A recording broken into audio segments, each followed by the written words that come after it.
बच्चों, कैसे हैं आप सभी? मुझे आशा है आप सभी अच्छे और प्रसन्न होंगे। चलिए आज हम पढ़ते हैं पाठ 19 दयानंद सरस्वती। करते हैं इस एकांकी का शुरुआत। चलिए पढ़ते हैं। पिता कहता है, बेटा मूलशंकर, तुम इतनी उदास क्यों रहते हो? मूलशंकर ने कहा, पिताजी, जब से मैंने अपनी बहन की व चाचा चाची की मृत्यु देखी है, मुझे इस संसार से वैराग्य हो गया है। मेरा मन इस संसार के दुखों से मुक्ति पाने का रहस्य ढूंढना चाहता है। पिता ने कहा, ये तो संसार में प्रायः होने वाली घटनाएं हैं, इन्हें लेकर तुम इतने गंभीर क्यों हो रहे हो? मूलशंकर ने कहा, नहीं पिताजी, हर समस्या का समाधान होता है। मैं संसार के कष्टों का समाधान ढूंढूंगा।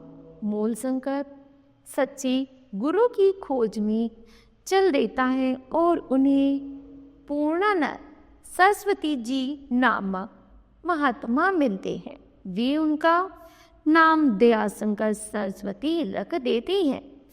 इसके पश्चात वे गुरु विरजानंद जी से मिलते हैं। दयानंद जी कहते हैं, गुरु जी, जैसा सुना था कि आप जैसा महान ज्ञानी व संत मिलना परम सौभाग्य की बात होगी। आपसे मिलकर यह बात सत्य सिद्ध हुई।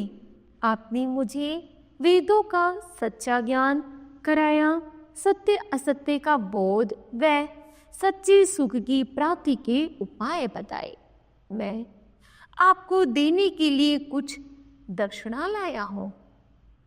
विरजानंद जी कहते हैं, यह परंपरा रही है कि शिष्य गुरु से ज्ञान प्राप्त करने के पश्चात उन्हें दक्षिणा देते हैं। तुम मेरे लिए क्या लाई हो? दयानंद कहते हैं, मैं कुछ लौंग लाया हूं गुरुजी। विरजानंद कहते हैं, पुत्र, मुझे कोई भौतिक वस्तु नहीं, वरन गुरु दक्षिणा में तुमसे एक वचन चाहिए।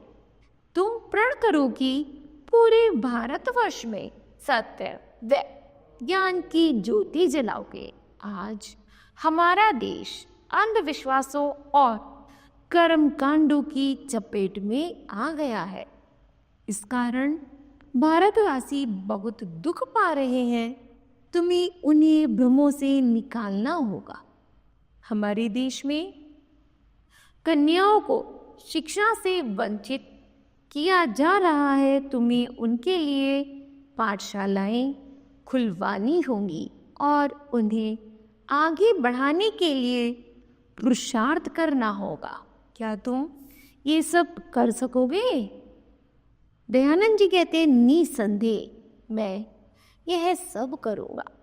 मुझे भी अपने देश की सेवा करके महान प्रसन्नता होगी। यही मेरा लक्ष्य है। आपके आशीर्वाद से मैं यह लक्ष्य अवश्य पूरा करूँगा।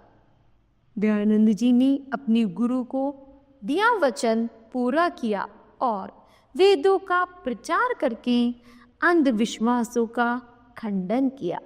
उन्होंने बालिकाओं की शिक्षा के लिए अनेकों विद्यालय भी खुलवाए और आर्य समाज की नींव मजबूत की। इस तरह बच्चों, यह पाठ समाप्त होता है।